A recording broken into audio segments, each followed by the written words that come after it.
Bonnie Johnny, everyone. This is Professor Alman Rahh, Professor Emeritus, California State University of Long Beach, former professor at Compton Community College, where I retired from, as well as a former city councilman, board of trustees for Compton College, Compton Unified School District, and former city council person for the city of Compton. Along with my co-host, historian Joe Hembrick, longtime educator for Linwood and Compton Unified and administrator, as well as a consigliere for the young students, a builder of the Unity mural at Centennial High School, creator of it, and got people to put the mural up. And it's just a beautiful thing to have him online and getting ready to start this very important discussion. First of all, I want to say how much I appreciate the hard work of keeping our programs going by Brother Rashaki Maskani, aka also known as Rio Moore, but he's Rashaki Maskani. His personal finances, his organization, his commitment to this program is just beyond expectations. And, people don't do things from their heart very seldom, but he does it from his heart. Him and his family, we appreciate all the work they do to keep our programs up from the standpoint of trying to bring truth to the people, speak to the people, putting the people first, and putting on programs from the scale of health and nutrition to death and immortality and to all the things in between, which go with living and understanding and how we as Black people can get the best out of our lives in the hells of North America and on this planet, wherever we are, we catching hell, as Malcolm said. But at the same time, we want to thank Brother Rashaki for keeping this program going. Second, we want to thank all the supporters, Brother Mashinda, Brother Doc, the good doctor, as well as all the other guests that comes on off and on, Brother Sister Linda, Sister Make It Happen, and all the personalities that make up this CNN network that includes Conscious Corner. We want to thank all of you for your support. And second, I want to thank all of you for your thoughts and prayers while I was dealing with some health challenges and issues that I had to miss a couple shows. But at the same time, we back black and strong. And we have our coffee black. We don't put no cream in it, no sugar. We want it strong. We want to be hitting hard. We want to welcome Brother Mashinda from Louisiana, Brother Hembrick from Carson, and Brother Rashaki Maskani also from Los Angeles. As we have this in-depth discussion about white militias, white supremacy's militia groups. The first question we ask, and I just want to see, from the standpoint, do any of you think that white supremacist groups pose a threat or are harmful to Black people? Brother Mashinda, are you there? Yeah, good evening. Yeah, I'm here. Welcome back. Yes, sir. Do you think white militia groups pose a threat, and if do, what kind? Yeah, I mean, they have the potential to do some damage, when when people are asleep and not aware of what's going on, there's a term, you can get snuck, if you're not aware of what's happening. So of course, they definitely militia groups, they deal with firearms, they practice, they like a paramilitary group, that are out there practicing on a regular basis, supporting one another, for their cause. And yeah, they're a danger to society. They're a danger to humanity if it gets to that point. So yeah, the answer to your question is yes. Okay. What about you, Big Joe? Are you still eating? Okay, Maskani, Rashaki, what do you think? Yes, most definitely. They are like when you had the insurrection at the White House, or the Capitol building. Of course, they were front and center in that, and they also recruit non-white people, because you had Hispanics. Looked like some of the guys that were Hispanics there too, and they masquerade as white. And yes, it's more of a continuation of what's been in place. You can kind of equate them to the groups that used to chase slaves, the guys that used to go out and go get runaway slaves and things like that. So it's just a continuation of what's been, and like Brother Machinda said, they're very dangerous to society, as we all saw it front and center during the insurrection. So yes, definitely dangerous to people of color and people to their own race. Well, yeah. Sympathizers, they're danger to them. So, well, yeah.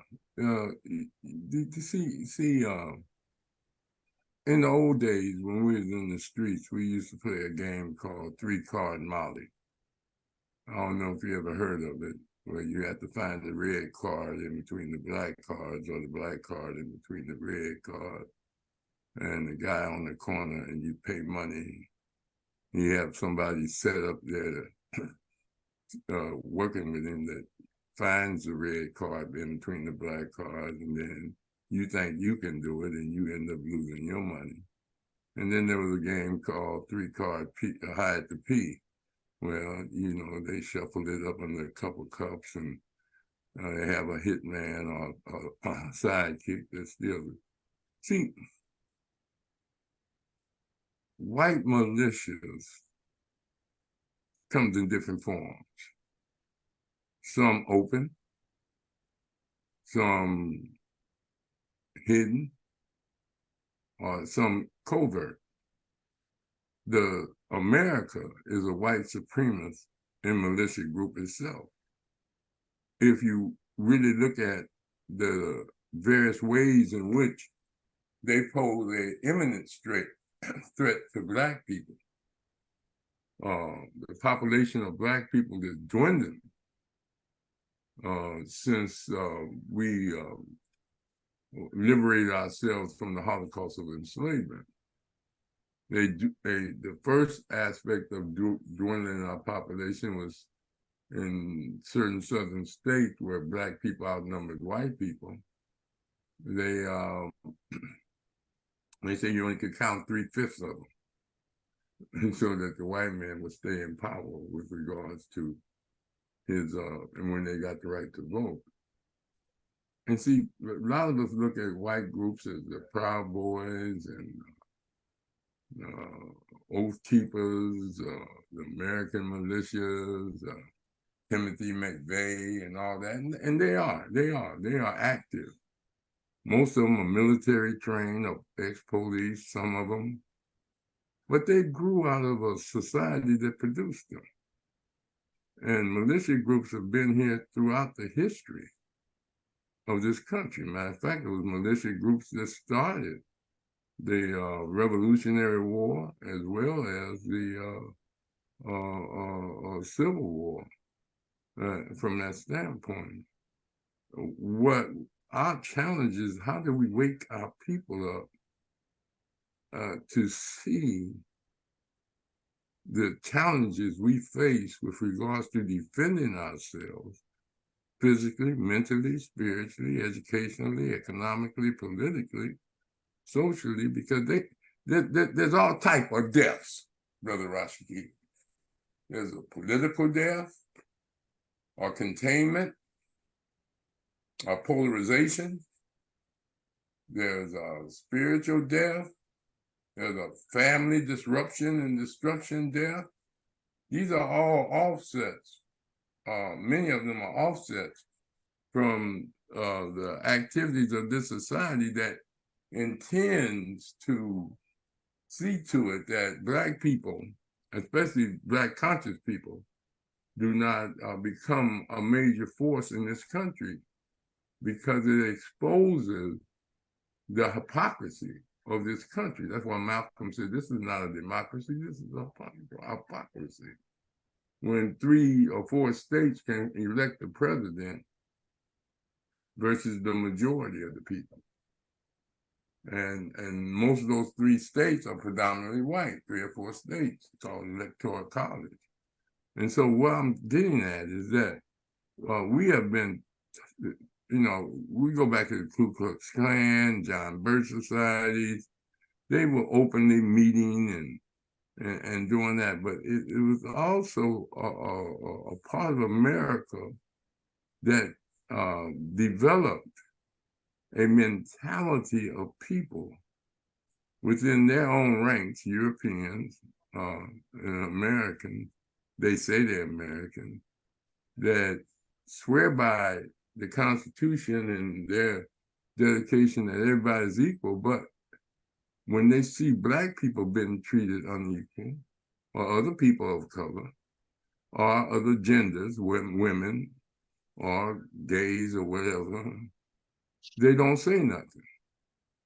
So, that type of silence is being in collaboration with the danger and death and destruction of a people. If you're going to stand by and let other people destroy other people, or or don't tear down institutions that are harming other people, then that means you're a collaborator in it. That's what Martin Luther King said. Silence is collaboration. So my point is that our biggest issue is the lack of consciousness that the lack of consciousness that some of our people, a large percentage of our people, have about what's going on around them. We have a generation for the last, that don't think there's no problem with racism. Many of them, they are comfortable in their oppression. They don't even see their oppression as oppression. Down in Alabama, where they're politically killing us by gerrymandering, and even the Supreme Court said it was so blatant, they ordered them to redesign their redistricting to include 2 Black groups, 2 Black districts, predominantly Black districts. Alabama said, we ain't doing it. We're going to appeal and appeal and appeal. But what they should have done was just say, we coming in there and we're going to redesign the districts. You see what I'm saying? The court shouldn't have ordered them to redesign. That's like telling a spider don't bite people, or a snake don't bite people. That don't even make sense. Why are you going to tell the snake not to bite people? That's what they do. And so people try to find a way to get around things. Like tax lawyers' job is to get you out of paying taxes. Criminal attorneys is trying to get you out free, even though they know you're guilty. So it's a challenge with regards to that. But getting back to my point, is how when we walk around and we see young people who are calling themselves hip hop, or calling themselves gangsters, or calling themselves hustlers, or we see adults that are not living up to their responsibility to the family and to educating their family. Because when Carter G. Woodson said miseducation of the Negro, he wasn't just talking about schools. He was talking about our families and our homes, where we're not educating our people to what's really going on in their environment and how to function in that environment. We're not trying to tell our kids to go out and call white people devils. That don't even make no sense. But we do tell them how to manipulate through the system. That's why we say get an education. Our parents say get an education. They can't take that away from you. Get skills. So Booker T. Washington said, and they have to use you, pull yourself up by the bootstrap. And a lot of that is true. But there's many of our young people that the system has won their hearts and minds and got them trying to be out American the American, like black quarterbacks are trying to out play the football, and golfers, black golfers out doing golfing and things of this nature. I mean, I'm not saying they shouldn't play sports for money and do that thing, but I'm saying that, you know, we got people that's trying to out Americans. And that's when it goes back to what Rashaki was talking about, collaboration by people of color in militia groups and racial hate groups, and helping them construct policies and political laws that have negative effects on Black people, such as Clarence Thomas, you know, and this boy McDonald in the Congress. All of these people are Republican in the Congress. You know, they are in collaboration with the system. So what we saying? I'm saying, look, one of the hardest things to do right now is to get some Black people to look at the world from a Black perspective, from an Afrocentric perspective. We're human beings. We didn't create the racial dialogue or concept, but we in it. And we built institutions and lifestyles to go with the Black identity. You know, Pan-Africanism, Black nationalism, civil rights movement, all of that was a part of the Black liberation movement. But at the same time, we're dealing with, you know, the various perspectives of challenges of educating our people, even in public schools and high schools. Many of the teachers, well, schools have changed. It's hard to find an all-Black school, but when you do find one, or one with people of color, you can still discuss at the end of class, 5-10 minutes about, you know, consciousness. And you have to know how to do that. You have to be trained how to do that, because they'll go back and say you're teaching racism.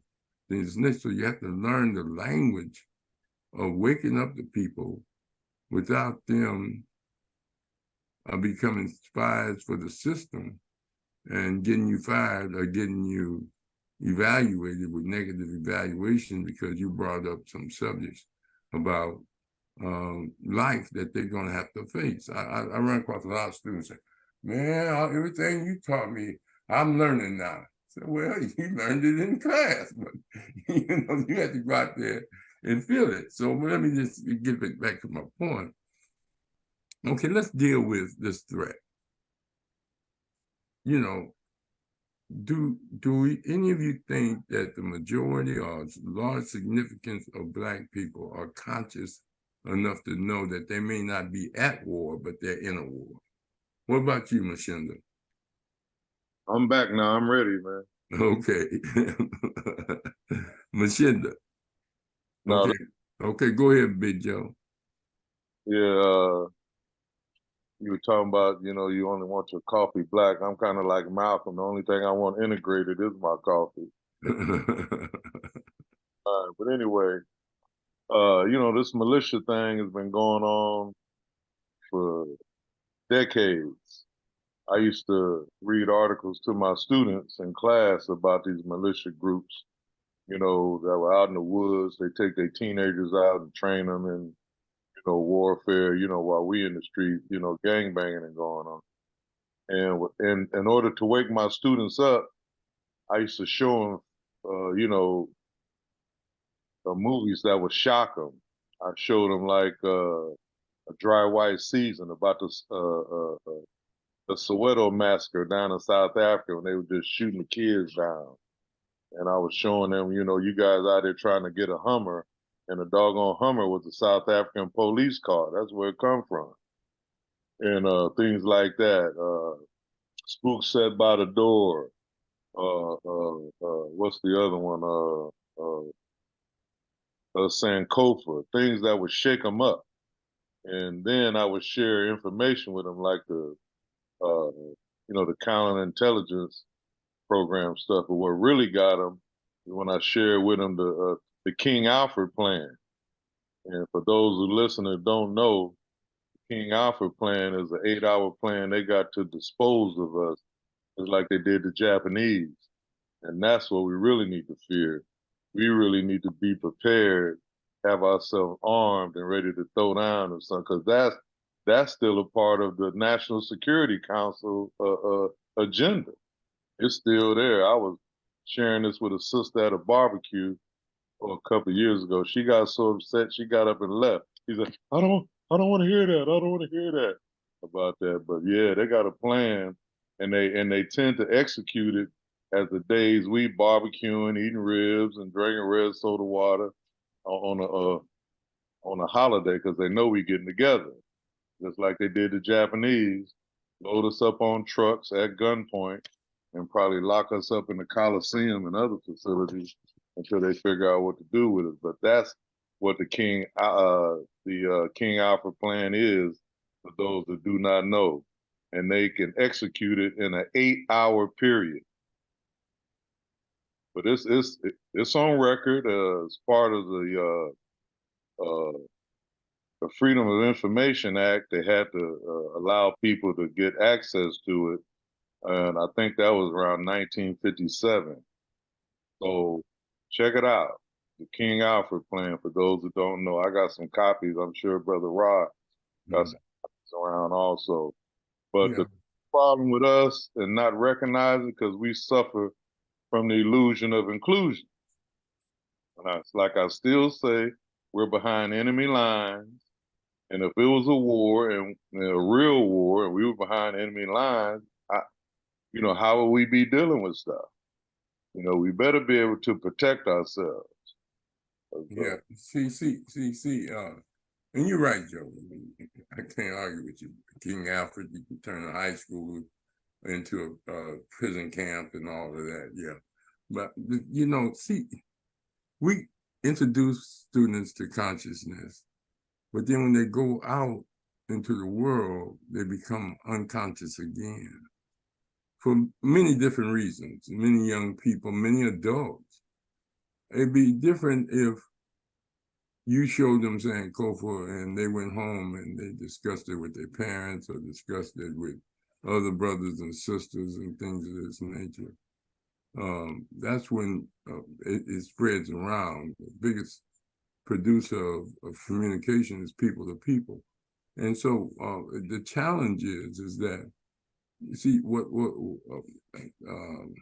we're up against is institutions and organizations that maintain white supremacy, even when you think they're not, even because some of them marry us, or we marry them, or we go to hang out with them and bowl with them and do that. They still have institutions and organizations that maintain their construct of power and the value of power, and keeping them feeling that there's a threat to their power, not just by Black people, but by the world, such as what Trump does. You know, he got them all thinking, oh, you know, you're losing your country. You're losing your country to these people, these immigrants, the Black people. But if it was free labor, you know, he had them working at the golf club. And free labor, cheap labor, and things of this nature. As long as they can exploit you, use you for sex, entertainment, war, and things of this nature. They have military schools that are part of the militias. You have the United States military forces, the Air Force,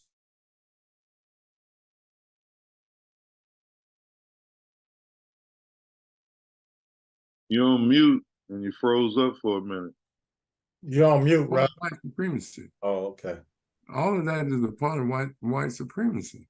So we have to quit thinking. Professor Rahh, Yeah. can you repeat about 30 seconds ago? Because you had went out for a minute. The Okay. sound. Oh no, I was saying that they build institutions and organizations that people can go to school and get training and consciousness throughout their lives, versus us having an experience, an episode with consciousness. Whereas when they go home, their parents taught white nationalism, and they demonstrate it in different ways, by their vote, by their discrimination, and by their concept of, that we are superior than all other people, and God wants us to be that way. And so my point is that, Joe is correct. We don't. All of those things contribute to a sense of militia and racial construct to have those side effects of being in a country that have such a influence on you mentally.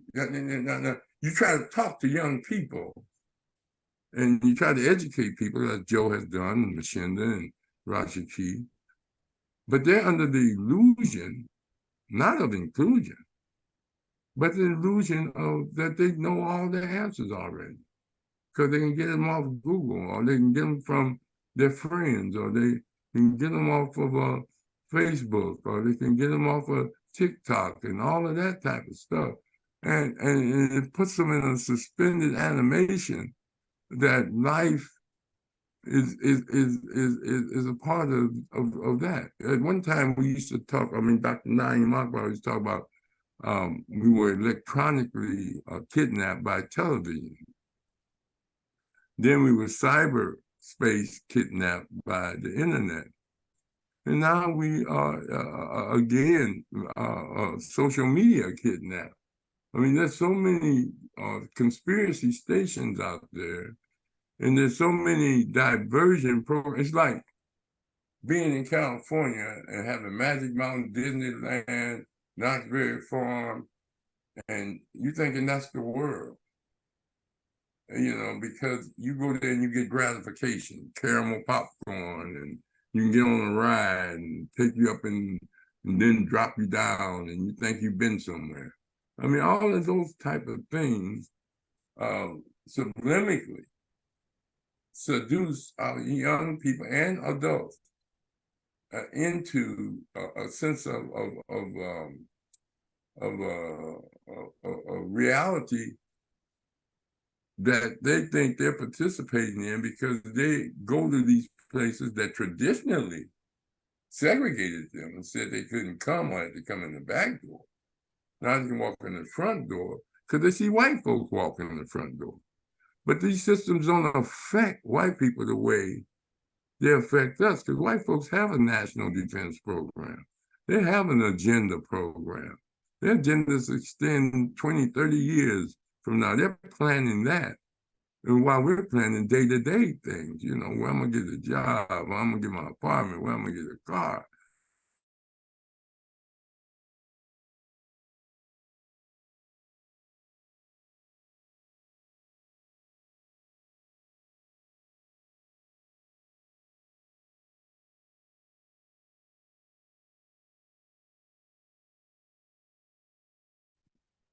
We want more money for our labor. We are the ones that built this company, and we deserve to be treated better. But not one of them would say Black people deserve reparations for the work that they've done in getting us to the point where we're one of the richest countries in the world. They won't say, well, we owe a debt. They won't even apologize. They won't even recognize that the free labor over 100 and something years is what really contributed to their wealth. You see, even if you invented something, you needed people to work it in your companies, on your fields, you know, and yet these same white people who's in the unions with some black people, that Rashaki would point out, aren't even thinking about reparations for black people or other people that they have exploited. And we have to, we don't have to, but somehow we have to find ways in which to educate our people, get an agenda ourselves and the institutions. That's why many of the black organizations that were around in the 50s and 60s and even before the end, the system destroyed them, even if they were nonviolent, even if they were just educating their people to a way of seeing life different from the way they wanted them to see life. And right now they're telling black people, don't go back in the past. Don't go back and deal with slavery. You know, you hurt our feelings. And matter of fact, you ought to be thankful, because if we didn't enslave you, you wouldn't have the skills you have today. You know, that's the mentality of some of these white folks. So it's hard to compliment and religion. Whoa, man! How do you? I mean, I can understand you saying you're a Christian among black people, and black people take it literally. You know, they speak in tongues, they dances, they out religious the white folk. But you know, if without studying the history of the religion, who started it, why it was started, just take it that God created this religion. No, people create religion. And what did we create them for? To have spiritual racism. Jimmy Carter went to a church that had a rule that no strangers or people that weren't from the white race could come to their church. That was in their doctrine in the church. And when his brother exposed it, you know what? Andrew Young and all of them came to Jimmy Carter's defense.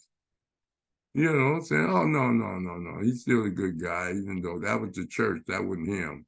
You know, all that type of stuff. But it's like the Chief Justice for the Supreme Court had in his deed, don't sell my house to a Jew or black. You know, and then say, oh, no, my attorney put that in there, it wasn't me. You know, I didn't even know it was there, you know. And my point is that these institutions are there. So you look at the physical, mental, and the disruption of the black family, the restructuring of it, where neighborhood, we used to have black neighborhoods. It's hard to find one. You almost have to go to a museum to find a black neighborhood. So we look at that, and we have to come up with some aspect of it, because when you look at militia groups, they are also into the economic aspect of America.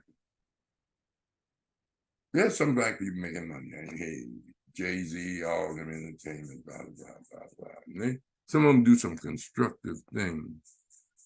But they're not into building a black nation, not necessarily segregated nation, but motivating young people to pursue economic security, and at the same time providing jobs, building companies that would provide jobs, building schools that could provide education, that will contribute to a consciousness of liberation, supporting organizations, black organizations that are doing good work in the community, you know, giving them grants and things of that nature. They will never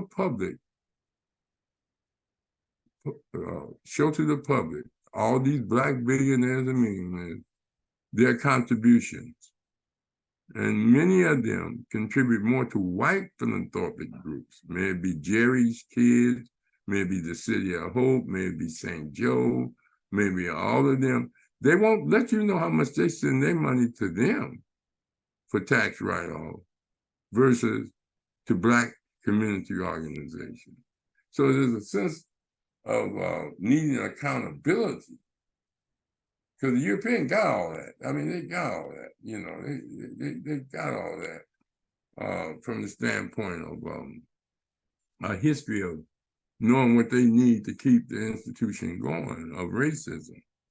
So from an economic standpoint, and this is not just in this country, this is Black people worldwide. Why is Africa in so much turmoil? And how could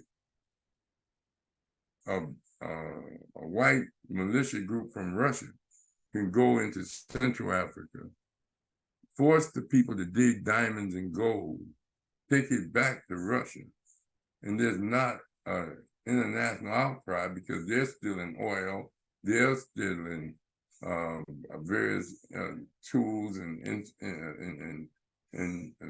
precious metals and resources to keep cell phones going and to keep G5 internet going and all that type of stuff, while the Black people in Africa are starving. And there's no world outcry. There's no focus. That's why you can see when Israel have an issue, they're on TV, but they never show what Israel's doing to the Palestinians. They never show that there's thousands of American troops in Africa. What are they doing there? You see, and these are issues that we have to look at. Most of the wars were fought in Africa. You know, Patton and all of them were in Africa. Tunisia and all of that. So, okay, so from the standpoint of family, mental, physical construct of militia, as I said, white supremacy didn't make white people. White people made white supremacy. I'm gonna go over that again. White supremacy didn't make white people. White people created white supremacy. And they have it in all different forms, overt, covert, and even to the point that they have got some Black people to help them by being collaborators or informants and things of that nature. But all races did that. It was another Indian that helped catch Geronimo. It was another Chinese volunteered to, a Japanese volunteered to fly planes for America to attack Japan and things of this nature. I mean, collaboration is there. That's not what I'm talking about. You understand? People collaborate for different reasons, for money, for pressure, for, trying to win favor, thinking that if they work hard for the white man, when they get back, they wouldn't face that much pressure. But anyway, getting back to this economic. They said in South Africa, the reason we paid the people 25 cents a day or 30 cents a day, because if you pay them more, they just save the money and start buying weapons. So economic disparity is not just discrimination. It's part of the national security of America. That's how you get cheap labor. And then they talk about people breaking in stores, stealing, and young people running in stores and running out of stores. Somebody's buying the stuff from them, because half the stuff they grab, they can't even wear. It's not even their size. And other than that, so they fence it. But the point is that this country is still in countries. I mean, disrupting political, putting other people in power to run the country for them, and saying that they want a democracy, but they want to install governments in other ways that give them favor and give them benefits. So anyway, so economic. Then the political. What can I say? Black people have been trying to get laws that said as soon as you turn 18 and go get your driver's license, or as soon as you get 18, you're automatically registered voter. But at the same time, the system won't let you do that because they're outnumbered. And it would create a problem. But they shouldn't even want that. When a black person become 18, he should want to go get registered and vote for his interest. Vote for his interest, but they got to think that way. And as long as they can get them not to think that way, they're participating in their own demise. So politics, economics is the bedstone of this society. That's it. That's what it's built on. And those who make the laws determine what the rights and wrongs, not only in making the law, but administrating the law. That's what Judge Higginbotham Hamley would say. The first thing a colonialist do is establish his government, and his cultural apparatus to rule the society. It's an awesome power to determine what's right and wrong. You see what I mean? And what you can be punished for and not punished for. So that standpoint, politics is more than just electing people. These people, what do these people do when they're elected? They pass laws. And they get rid of laws that they think pose a threat to them. So a law that protects you one day can be thrown out. The next day is unconstitutional. Because why? Because some people in a choir robe decide that they didn't like the law because it got to them. Some billionaires that paid them off, gave them trips, took them on 100 trips and yacht sightseeings and eating skish kebab and sushi on the ocean. What's that about? Supreme Court justice. See, you have to look deeper. It's about a vision of seeing deeper. So then there's the social dynamic, educational dynamic, and self. I'm not skip through them right now because I want to get some feedback, and then at the same time, I want to come up with some solutions. Go ahead, Brother Joe. You want to add anything? Or are you still eating? No, I got to go, brother. I got some things I got to do before it get dark. So. All right. Machinda, you still there? All right, Brother Rashaki. Yeah, go ahead, Machinda. Hey, what was your question? What's your question? Well, the question is, how do you see educating or lifting the consciousness of young people or old people to the reality that if you agree that we need to wake some of them up to the reality of our condition, because where will we be 10 years from now? Where will we be 20 years from now in this country and in the world? What is our agenda? And how do we get our people, some of our people, not all, because some see it out there, to deal with the reality of focusing life instead of just dealing with whatever happens, and then I'll deal with it. Like, oh, I got her pregnant, I got to marry her, or, that's my major issue now. And those things, and not really dealing with raising children in a racial dynamic and educating yourself to be able to teach your kids not only sports and not only to go to school and learn, but how to function in a racist society that's racist from globally. Yeah, and I was just seeing if you agree with that, or if you had any comments on it. Well, yeah.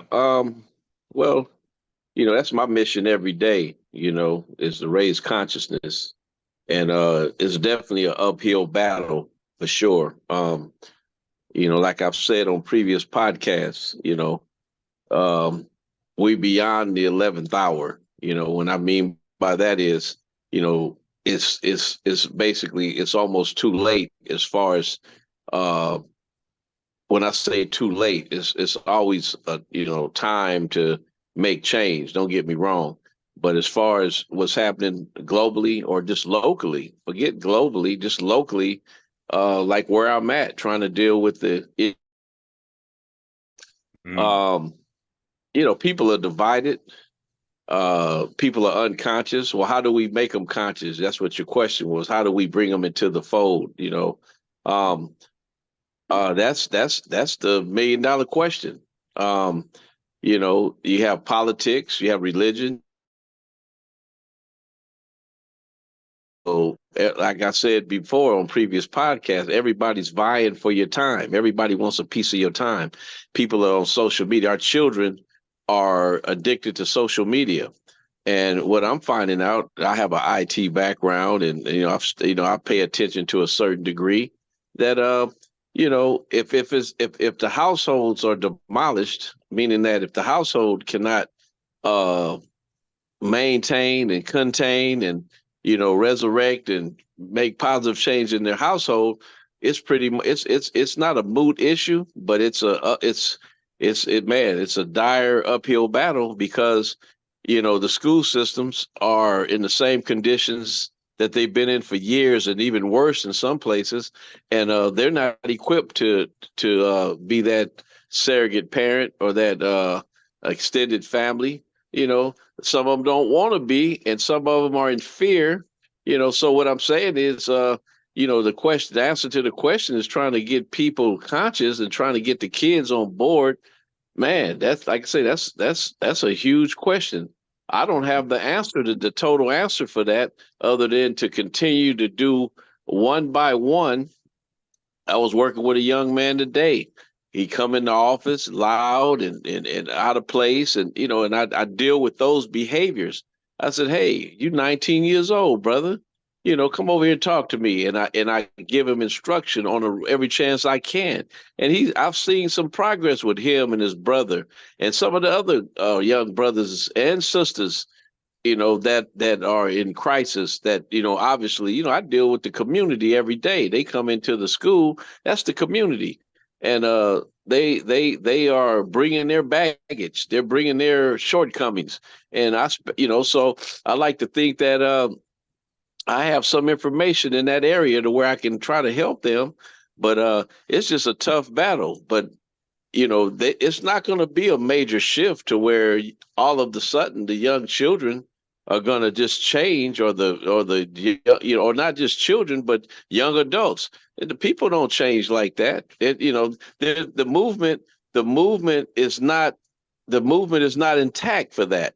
The movement is intact, but the people that are maybe a step away or maybe fell off, yeah, they move back into the movement. They become conscious and they become helpers and things like that. But the masses, we not monolithic thinkers. People do what they want to do, and that's the problem. And we're just trying to offer some basic rules to the game, just to, hey, show some respect, show some dignity and pride in yourself and your family and your community, those things. And to get them to do that is like there's so much interference out there that and some of the things I've talked about, social media and that's a major player in it all right there, and then the lack of family relationships and that type of thing. And so I deal with it every day on the front line, and it's a tough battle. So I said all that to say that I'm gonna keep fighting. I'm gonna keep introducing positive ideas and doing my part. But man, if I had to answer to how do we corral of not just one or two, but because like to say the civil rights movement, in your time when growing up and coming into it, where people had unity and people would show up, like brother Dr. Charles and them, the Alexander, the podcast that they put on when they had the conventions, the color conventions, where the brothers and sisters would get together and try to figure out the next move, for the benefit of the whole race, for people, You know, people done fell off from that. They done fell off from that. And down here, they used to have the Black Voters League, and people used to meet at the Voters League, Deacons of Defense, all of that. You know, they used to have, you know, people had unity. That's no more. The matter of fact, the Voters League was a historic building that it caught on fire. I think somebody set it on fire. You know, somebody, you know, but the point is that's been years ago. They don't have that anymore. You know, that the old school way of doing things is a good way of doing things because truth is truth. However, these kids are behind. You know, they behind times, and they you know. But again, I think that hitting them individually, I'm having my success. And some groups, sometimes I do have group discussion with a few. You know, and I mean that's been my you know what I've been doing. But well, I mentioned the city council and the mayor and all that down here. You know, they fighting. They got a majority, and they don't even know what to do with the majority because they don't have because they lack that history, that understanding, that Fannie Lou Hamer, that you know, that those folks that fought to bring you know, to fought for justice and you know, people who respected others, who looked out for them and stood up for them and things like that. So you gotta plot against people in America that's saying that take out the African history, take out the civil rights movement. We don't need to study this. We're not going to fund your schools because it gets state funding if you're teaching certain things. You know, so the enemy is alive and well. You know, we talk about DeSantis and all these, Abbott in Texas, DeSantis in Florida, and then you got the people down here in Louisiana. You got McCarthy over there in California, who just got kicked out of the House. You know, they got rid of him. You know, those guys, they got a plan for you. They got a definite plan to eradicate anything that has anything to do with the upward mobility of anybody other than themselves. And so being aware of that, you know, I have to put people on point about what's going on. So until you get that information, until a person do their research to find out what's really going on and to discern what's really going on, they lack the desire to get the information. Because once you've become informed, then you make other decisions. You make better decisions. But people are fighting themselves. They fighting education. They fighting. They don't want. They not that they don't want. They want good, but I'm telling you, it's like getting your kids to read every day. They read. You know, oh, I don't want to read. Well, why I got to do this? And you know, it's just the logic of behind what you're trying to get them to do. So anyway, but anyway. Never give up, and that's the bottom line. I'm done with it. You're on mute, Rahh. You're on mute. Professor Rahh, you're on mute. You make some good points, Machinda, but there are some groups that are still holding on.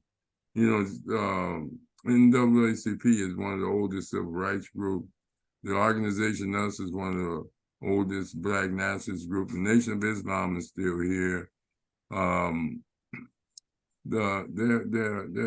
many groups on a global level that still are trying to do things. We have BCCLA, Black Labor Clergy, and Black Labor Clergy and Community Organization of Black United Front.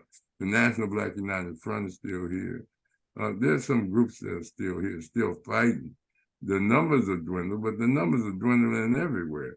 This social media is not only taking people out of Black activism or Black activity, it's taking them out of the church, it's taking them out of, you know, there was a time when church on Sunday, that's all you had to go to because everything else was closed. Liquor stores was closed, everything was closed, and now everything's open.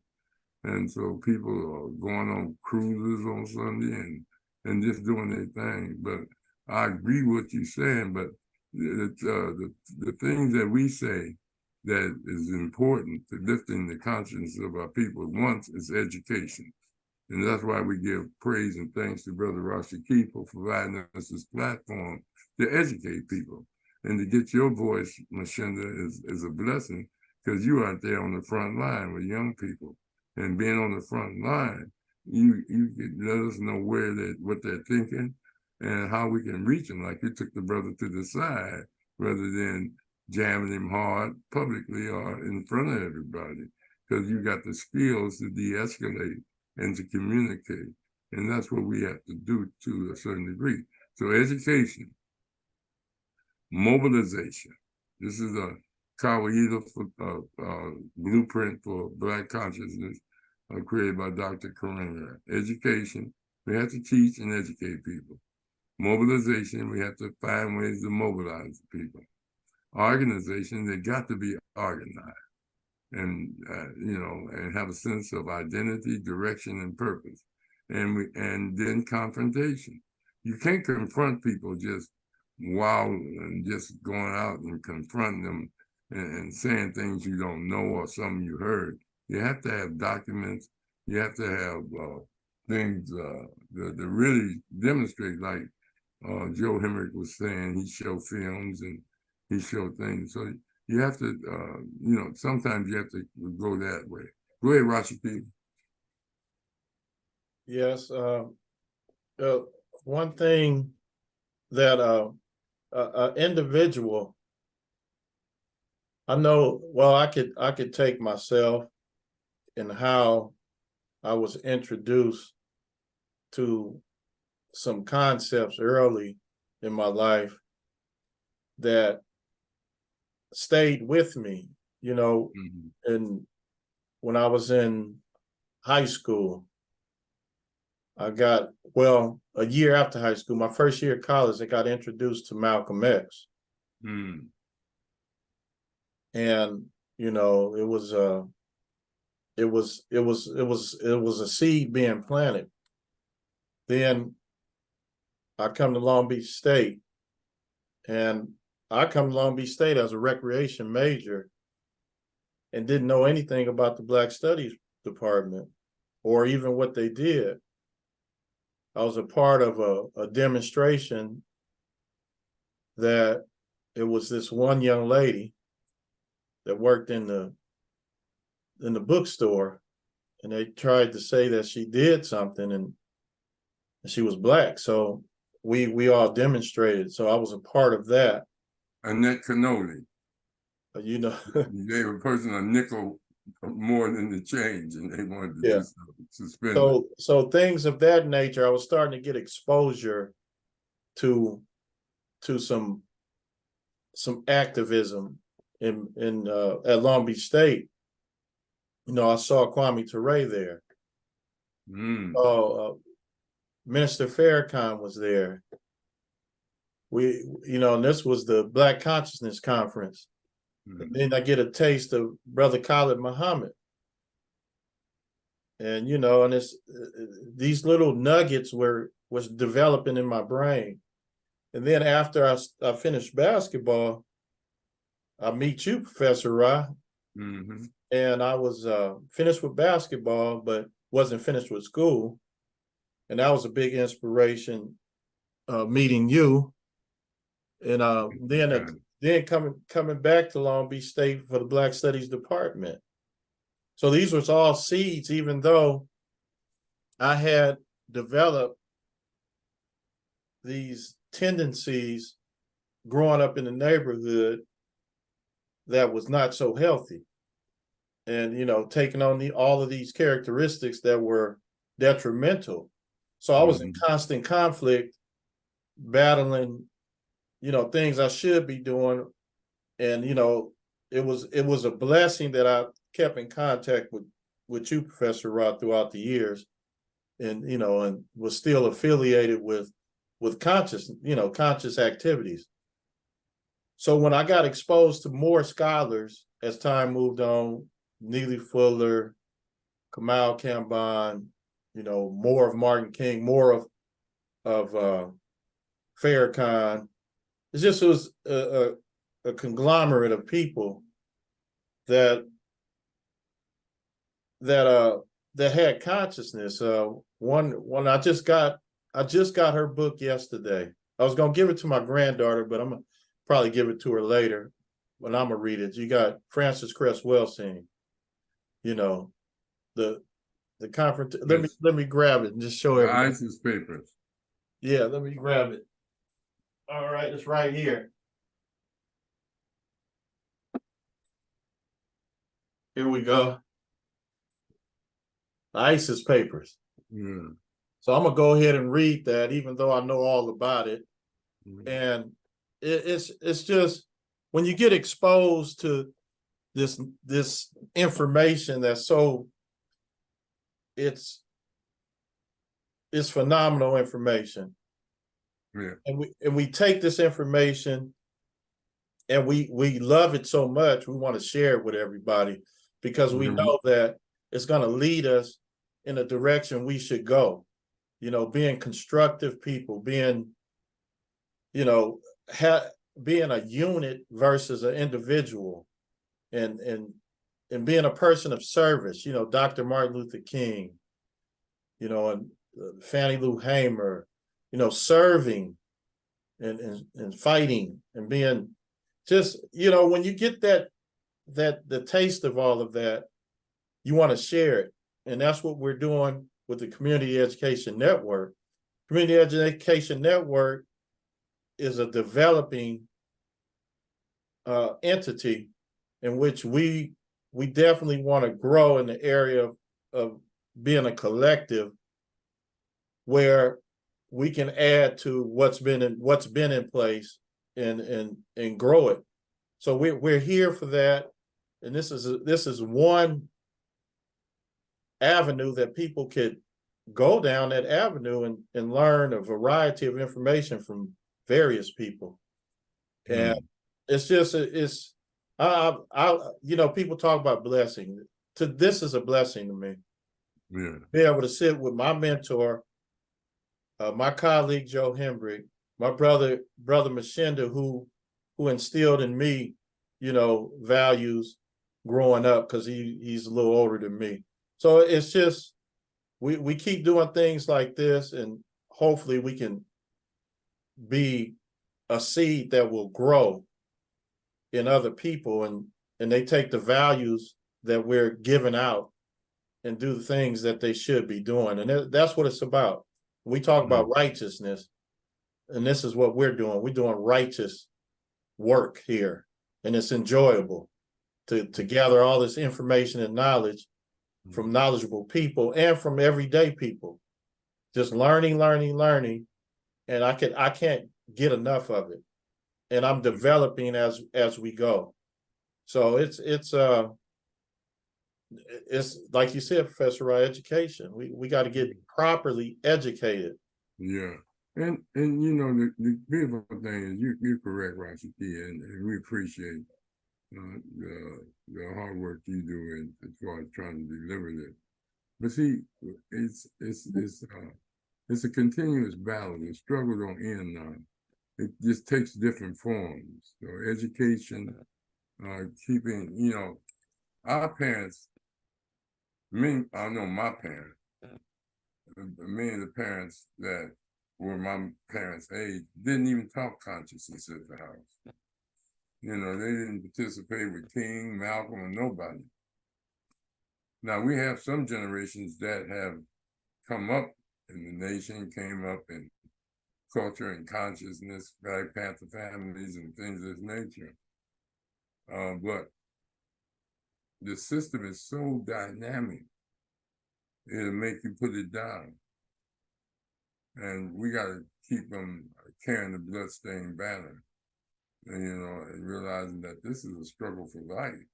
We may not realize it in our generation, like the brothers in slavery, in the Holocaust and slavery, didn't realize that we have Black people doing the things that we got doing. But if it wasn't for their struggle, we would still be in slavery. If it wasn't for them dealing with manumission, dealing with segregation, dealing with all the issues, lynchings and murders. I mean, see, we be looking at groups when there are vigilantes out there killing Black people. There are thousands of young Black girls missing and nobody know where they at.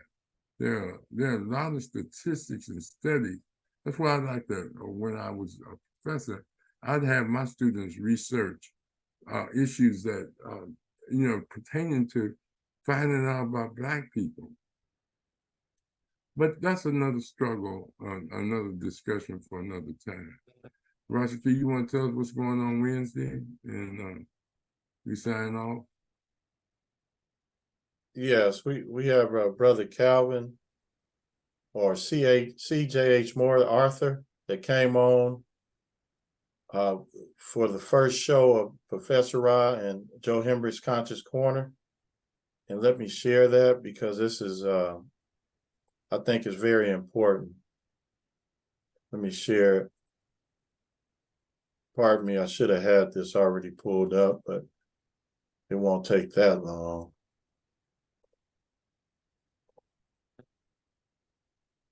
YouTube.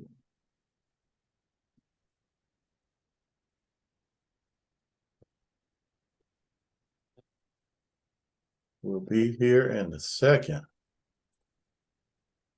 So let me share the screen. If you take a look at our platform, our YouTube channel, if you go to the popular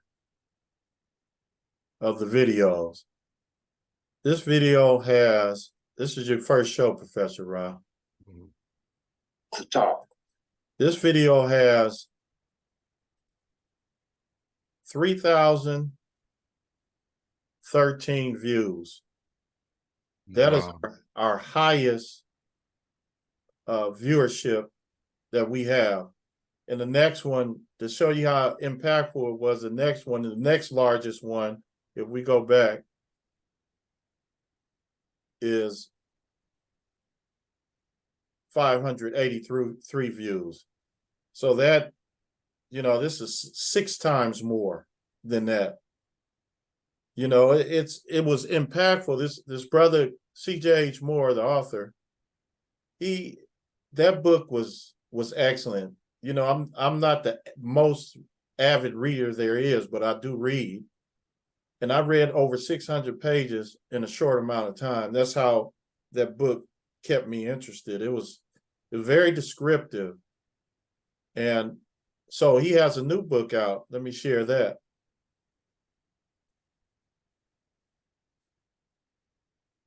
Let me see where it is. Well, I'll share the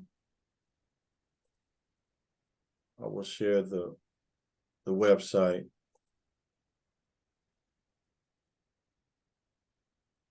Give me a second here. Bear with me. Community education.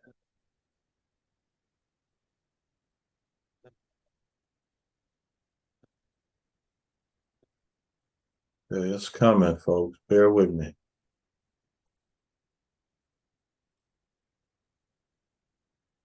Okay. Let me share the screen.